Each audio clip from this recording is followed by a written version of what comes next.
Bienvenue dans un nouvel épisode de vlog tricot. Moi c'est Camille et je démarre ce vlog en pouvant vous montrer un tricot terminé. C'est le 1000 cardigan donc, que je tricotais pour mon copain depuis quelques mois maintenant. J'étais dessus depuis un moment et il est enfin terminé. Je crois qu'il rentre même pas dans le cadre, mais c'est un grand gilet du coup tout en DK que j'ai tricoté en Peer Gynt de Sandnes Garn dans le coloris anthracite avec des aiguilles 4 mm. Et c'est un gilet raglan avec un col-châle comme ça, qui a deux petites poches, je ne sais pas si vous les verrez, sur le devant et des boutons. Et il est hyper sympa. Je trouve que la Peer Gynt, pendant un moment, j'ai eu peur qu'elle soit trop rustique, en fait, utilisée toute seule. Je ne l'avais jamais utilisée toute seule, je l'avais utilisée dans ce slip-over que je porte là. Je l'avais utilisée mais doublée avec du mohair, donc ça l'adoucissait quand même beaucoup. Et en fait, pendant que je tricotais ce pull, je me suis rendu compte que toute seule, elle piquait quand même. Elle avait un fini assez rustique et au final, franchement, non, ça va, elle est hyper agréable, je trouve. J'ai bien fait du coup d'augmenter, de tricoter la taille L. Au départ, j'étais partie sur la taille S qui était beaucoup trop petite. On s'en était rendu compte une fois que les raglans étaient terminés, je pense, ou presque. Oui, je pense que les raglans étaient terminés. J'avais fait la séparation avec les manches. On s'était rendu compte que c'était trop petit. Donc au départ, j'avais hésité à augmenter d'une taille, de partir sur la taille M. Et au final, je suis partie sur la taille L et heureusement. Parce que là, maintenant, il est bien. Il est bien. M, ça aurait peut-être été encore un peu trop juste. J'ai pas revérifié mon échantillon après coup pour savoir si l'erreur venait de moi. Ce serait peut-être intéressant que je mesure pour savoir. Mais voilà. Au niveau des pelotes, du coup, j'ai pas eu besoin d'en racheter. Ça, c'était cool. Je pense que j'en ai utilisé 17 ou 18 au total. Mais par contre, je suis allée jusqu'à entamer mon échantillon pour pouvoir le terminer. Donc c'était vraiment juste. Mais au final, c'est bien parce qu'il me reste, du coup, il me reste pas de fil. Donc ça, c'est très très cool. Pour les boutons, on a choisi le coloris caramel, cognac, un peu comme ça, les plus clairs, pour qu'ils contrastent un peu, plutôt que partir sur ceux qui étaient vraiment marron foncé, qui se seraient fondus dans le gilet. Le rendu est trop bien. Je trouve que le gilet, il a quand même un certain poids, mais il reste souple et moelleux, et ça, c'est trop trop bien. Donc j'aimerais bien pouvoir prendre des photos portées quand on aura l'occasion de sortir et qu'il y a du soleil, pour pouvoir vous montrer le rendu exact qu'il a une fois porté, parce que là c'est un peu compliqué de vous montrer. Mais donc voilà, il est très très chouette. La Peer Gynt par contre, elle a une odeur. Non, là ça va mieux, je pense qu'il commence à... Je pense que peut-être qu'il devait rester encore un petit peu d'humidité à l'intérieur jusqu'à maintenant, parce qu'il a mis très très longtemps à sécher. Et c'est vrai que du coup, il avait une odeur très très forte de mouton. Je pense que de toute façon, le porter à l'extérieur, ça va lui faire du bien de l'aérer un peu. Mais ouais, il sent encore un peu, mais quand même beaucoup moins qu'hier par exemple. Donc ça va. Je commençais à m'inquiéter un peu. Mais donc voilà, pour le 1000 cardigan, qui est enfin terminé. Je pense d'ailleurs que je tournerai un podcast tricot, enfin j'aimerais bien tourner un podcast tricot dans pas trop longtemps, parce que c'est vrai que j'en ai pas fait depuis un moment. Et voilà, pour pouvoir faire un peu le point sur les projets que j'ai en cours, terminés et tout ça, en parlant vraiment plus en détail, ça pourrait être sympa. J'ai pu reprendre le pull rouge que j'étais en train de tricoter avec la Gilliatt de Dererum Natura, donc qui est un pull que je crée, enfin que j'invente. Je suis pas un patron qui est déjà existant.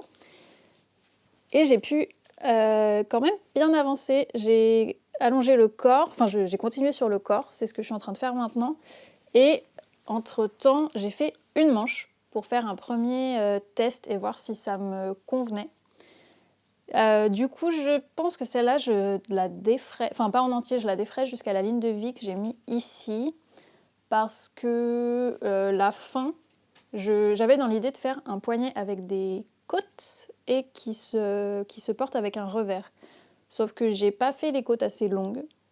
En fait, la la superficie du poignet est encore trop large pour des côtes pas assez longues en fait. Donc sur la deuxième manche que je vais faire, je vais tester autre chose en faisant des diminutions à la fin pour avoir un nombre, pour avoir beaucoup moins de mailles en fait quand je passe au poignet et faire des côtes un peu plus longues.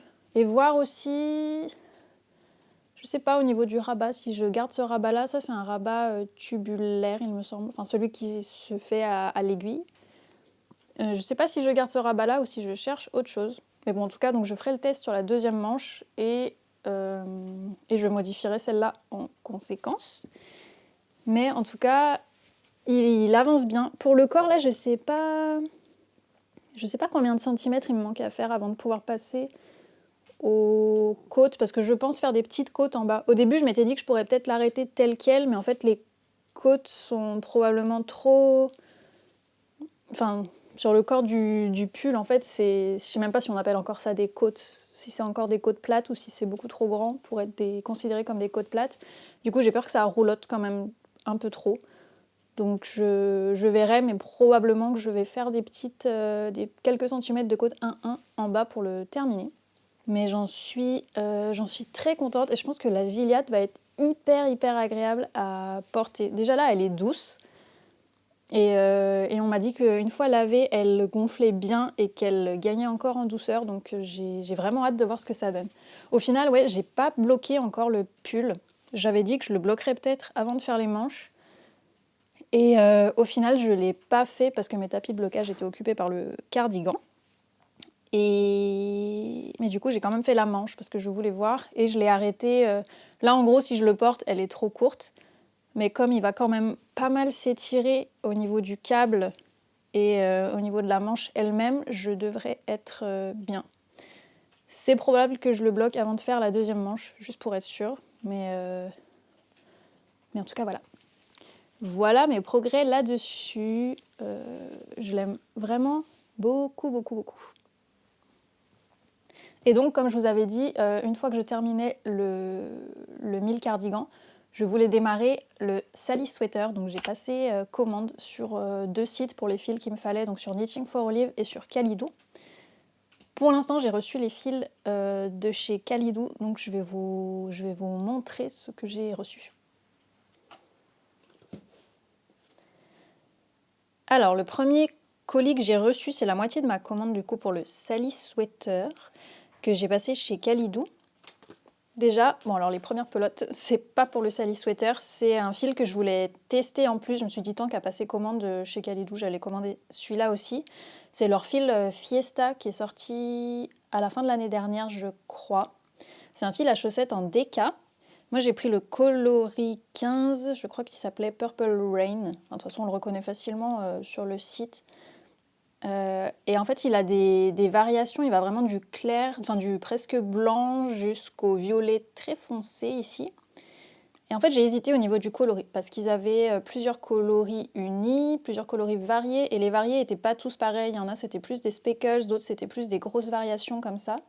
Donc en fait, je suis allée voir sur Ravelry ce que donnaient les coloris qui m'intéressaient. Et celui-là, j'ai beaucoup aimé parce qu'en fait, il fait des rayures très aléatoires. Elles sont pas forcément hyper définies. Il y en a qui sont plus grosses, des plus fines. Et je trouvais que ça faisait un rendu très... Enfin, j'aimais beaucoup le rendu que ça a donné, quoi. Donc j'ai pris 3 pelotes pour me faire une paire de chaussettes en DK. Je pense tout en jersey, celle-là, pour bien qu'on voit les variations de couleurs, voilà, toutes simples. C'est du 110 mètres pour 50 grammes, 75% laine et 25% polyamide. Et je les trouve super jolies. Et ensuite, ce qui était à la base l'objet de ma commande, c'est le fil mohair que je veux utiliser dans mon Sally Sweater. Donc que je veux faire en bordeaux et beige. Donc le fil principal, c'est le Heavy Merino Knitting for Olive que j'ai commandé du coup sur le site Knitting for Olive et qui devrait arriver dans les jours qui viennent. Et en mohair, pour que que le prix du pull total soit pas trop élevé, j'ai pris le mohair sur du coup Drops, donc le kit silk. Moi j'ai déjà testé le kit silk, c'est le mohair que j'ai principalement utilisé jusqu'à maintenant, je crois. Et moi je l'aime bien, je le trouve doux, plutôt doux. et il me pique pas, donc j'en profite. Je sais qu'il gratte, qu'il y a beaucoup de gens qui trouvent qu'il gratte et qu'il pique un peu, et moi ça va, donc j'ai décidé d'utiliser ça pour le pull. En tout cas, ça c'est le beige qui va être mis avec le coloris Oatmeal de la Heavy Merino.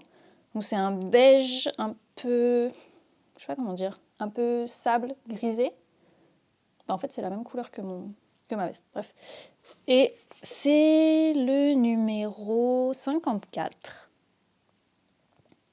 Donc, en kit silk, j'ai pris 3 pelotes et ensuite, je vous avais dit que pour aller avec le coloris bordeaux de la Heavy Merino, je trouvais pas ce qu'il me fallait dans la kit silk et du coup, je savais pas trop si je me tournais vers leur coloris rose foncé, qui était celui qui se rapprochait le plus, mais qui était quand même plus fuchsia que bordeaux.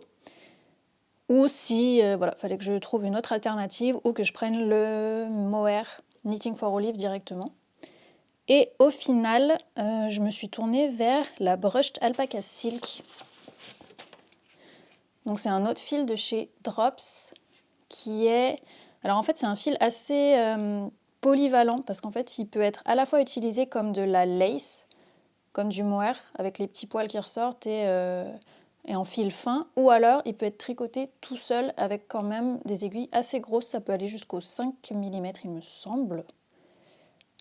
Donc c'est les utilisations sont assez diverses pour ce fil, mais je me suis dit que là du coup j'allais l'utiliser en lace, ça devrait bien marcher.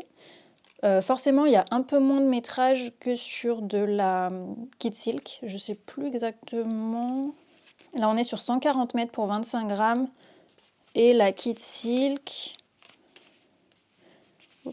La kit silk, on est sur 210 mètres pour 25 grammes. Donc en fait, si j'avais pris en kit silk, normalement, j'aurais eu besoin que de 2 pelotes de ce fil-là. Et là, du coup, j'en ai pris 3 pour avoir assez.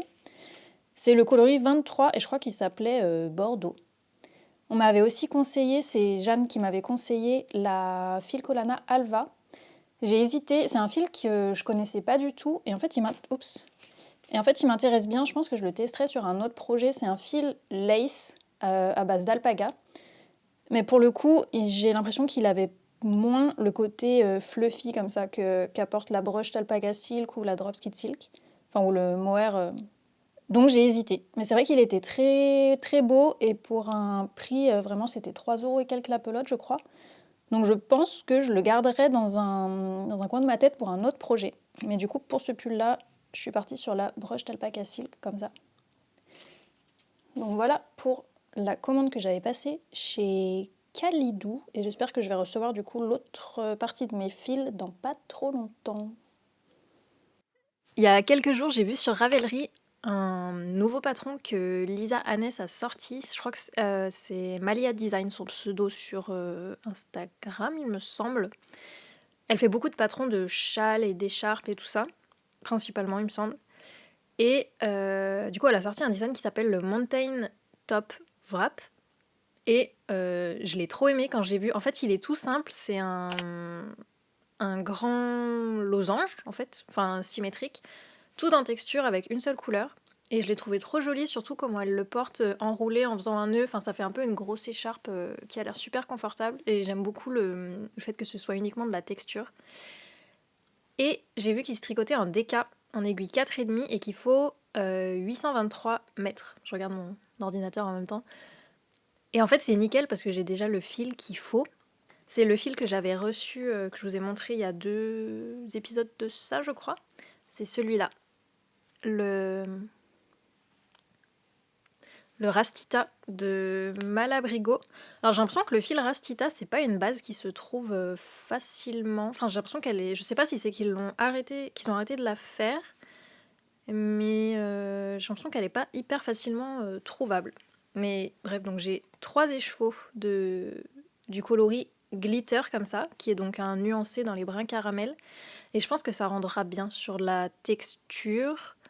Je pense pas que ça sera trop nuancé au point de perdre les détails. Je pense pas. Et ça va être nickel parce que du coup, elle, c'est de la... C'est quoi déjà ? Déjà, c'est de la single, donc ça, c'est hyper cool pour les châles et les écharpes. Et c'est du 285 mètres pour 100 grammes.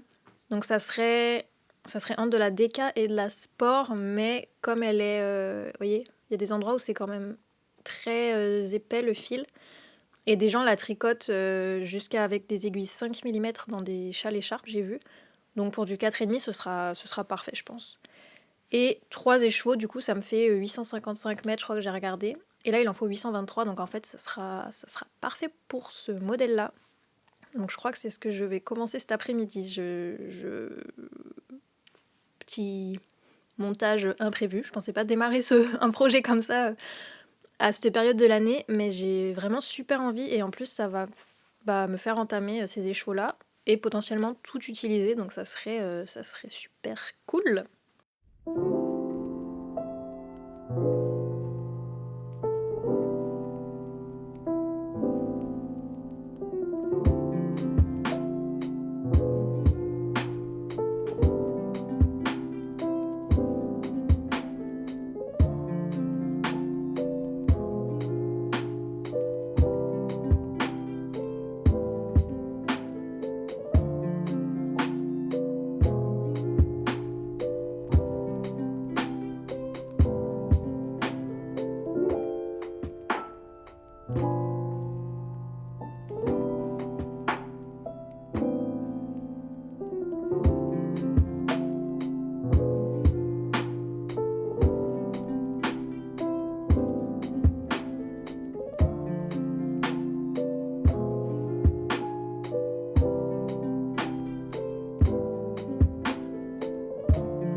Alors du coup, j'ai décidé d'imprimer les instructions. En fait, ça dépend des fois. Avant, j'imprimais systématiquement tout le patron avant de démarrer. Maintenant, ça dépend. Soit j'imprime juste une partie et je suis le reste sur mon téléphone ou mon ordinateur. Ou alors, des fois, ça m'est arrivé de suivre tout sur l'ordinateur, mais c'est rare, parce que j'aime quand même bien avoir un support papier. Là, dans le cas de l'écharpe, il y a à la fois les instructions écrites et les instructions en diagramme. J'ai imprimé les instructions écrites, enfin rang par rang. Je pense que ce sera mieux, comme ça je peux les barrer au fur et à mesure, alors qu'en diagramme, il faut que j'ai en plus soit un compte-rang, mais là j'ai pas de compte-rang disponible, ils sont déjà tous pris pour d'autres projets, il me semble. Et il faut que j'ai une règle, enfin un truc qui me permette de masquer les rangs en dessous. Donc en fait, dans un certain sens, c'est un peu moins portable. Donc je pense que là, rang par rang, vu qu'ils sont vraiment tous écrits, ce sera le plus pratique. Donc je vais partir là-dessus. Et j'ai pris les aiguilles qui étaient recommandées. C'est du 4,5, je vais pas faire d'échantillon. Parce qu'en fait, j'ai hésité avec des aiguilles 5, mais je me dis, ce sera probablement plus... un peu moins fluide si je tricote en 4,5 plutôt qu'en 5. Ce que j'aimerais bien, j'aimerais que l'écharpe elle se tienne quand même un peu, qu'elle soit pas trop aérée, trop fluide.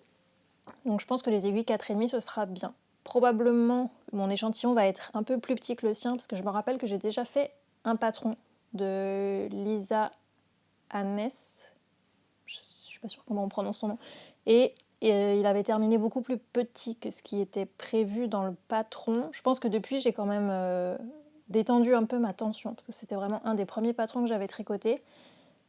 Mais voilà, c'est possible que ça me fasse une écharpe un peu plus petite que la sienne. Mais c'est pas grave, je préfère qu'elle soit quand même, elle sera quand même d'une bonne taille. 3 échauds de DK, ça fait quand même pas mal de matière. Et je préfère qu'elle soit pas trop déjaugée. Voilà. Donc je pars avec des aiguilles 4,5 et ça devrait le faire.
Alors je vous montre les avancées que j'ai fait sur le Mountain Wrap, Mountain Top Wrap.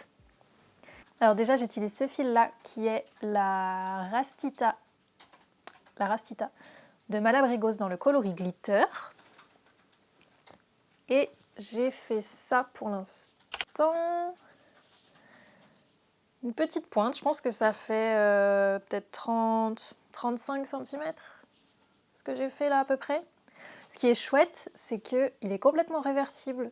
Les textures sont... Vu que la texture se fait uniquement avec des points endroits et des points envers, on a exactement le même motif des deux côtés, juste alterné, mais en fait inversé, on s'en rend pas compte. Donc ça fait des triangles et franchement on les voit bien. Au début quand j'ai commencé, j'ai eu peur qu'au final la laine soit trop variée pour ça. Et en fait, en grandissant, en l'augmentant, la surface devient plus large et du coup, on voit quand même vraiment bien le motif, je trouve. Ça, c'est super cool. Donc, ça rend bien. J'ai pris des aiguilles 4,5, je crois que je vous l'ai déjà dit. Et voilà, ma foi, il est très sympa à tricoter. Très chouette. Et voilà, là du coup j'ai pesé ma laine avant de démarrer pour être sûre que quand j'arrive être sûre de à quel moment je dois m'arrêter en fait. Je vais aller jusqu'à la moitié de mon fil, ce que je peux faire avec la moitié du fil et ensuite repartir dans l'autre sens comme ça pour utiliser le maximum de mes 3 échauds comme ça. Et voilà, qu'il est très très sympa. Et ouais, je pense que la taille d'aiguille est bien, ça va me faire quelque chose de... Ça va rester fluide, mais ça va pas être trop déjaugé. Donc franchement, c'est un bon combo, je pense. Et ensuite, je vous ai montré que j'ai reçu ma Heavy Merino que j'attendais pour mon Sally Sweater. Et du coup, je l'ai commencé. Donc le combo de fil que j'utilise au final, c'est ça. Donc pour le coloris Bordeaux, j'ai donc la Heavy Merino Bordeaux avec la broche Talpagas Silk Bordeaux. Au final, elle est quand même bien plus claire que la Heavy Merino, donc ça l'éclaircit. Vous allez voir que ça l'éclaircit quand même pas mal. mais ça fait quand même un très très beau coloris qui va hyper bien du coup avec les autres rayures qui sont comme ça. Donc avec le coloris, celui-là c'est Oatmeal de la Heavy Merino avec le coloris sable clair, je crois, de la Drop Skid Silk. D'ailleurs, vous pouvez voir la différence en fait entre la Brushed Alpaga, enfin je sais pas si ça se verra trop. Le fil de Brushed Alpaga est comme ça,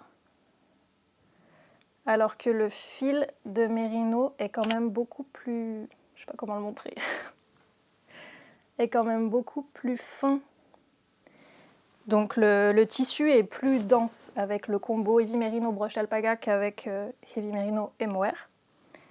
Mais je suis très contente de ce que ça donne. Donc je vous montre, je l'ai démarré quand il y a 3 jours, je pense. Et franchement, il monte vite. Après, il se fait avec des aiguilles 6 mm, donc ça s'explique. Mais vraiment, alors, ça donne ça. Ça donne ça pour l'instant, donc recroquevillé sur le câble, donc on ne se rend pas trop compte. Mais j'aime vraiment beaucoup la matière. C'est trop bien. C'est à la fois léger et doux et moelleux, donc j'aime trop. Et vous voyez, la rayure bordeaux, du coup, le Brushed Alpaga prend le dessus quand même sur la Heavy Merino, je trouve, au niveau du coloris. On se rapproche plus de ce coloris-là que de ce coloris-là. Mais ça fait quand même un coloris avec de la profondeur. On voit quand même les nuances des deux et je trouve que c'est très joli. Très joli. Donc j'aime beaucoup ce que ça rend. Je suis partie sur la taille M. J'ai pas du tout fait d'échantillon. Mais en nombre de pelotes, il faut autant... il y a autant de nombre de pelotes indiquées pour la taille S que la taille M, donc la taille 2 et la taille 3. Donc je me suis dit que j'allais partir sur la taille M, puisque en général je tricote serré et que je préfère que le pull soit plutôt oversize plutôt que trop près du corps. Donc je suis partie sur la taille M, vraiment voilà, sans avoir mesuré d'échantillon. Donc pour l'instant ça me paraît, c'est un peu dur à juger là, mais pour l'instant ça me paraît bien. Donc on a fait des épaules, enfin on a commencé par le dos et on a formé des rangs raccourcis pour faire la pente ici là, pour l'épaule. Après on a repris des mailles pour former ces petits rectangles là sur chaque épaule. Et ensuite on est venu rejoindre en rond. Donc je ne sais pas comment s'appelle cette construction, mais vous voyez, en fait on a un carré plat pour l'épaule et ensuite ça part un peu en construction raglan. Donc voilà.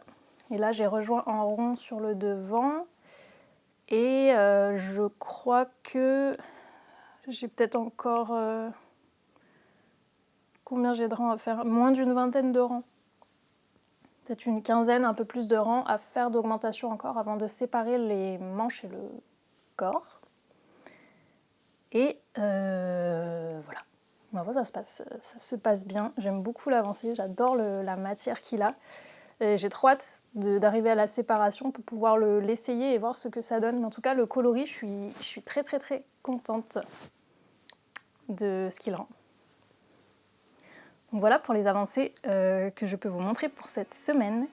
Merci beaucoup d'avoir regardé la vidéo jusqu'ici et je vous dis un bon tricot d'ici la prochaine vidéo.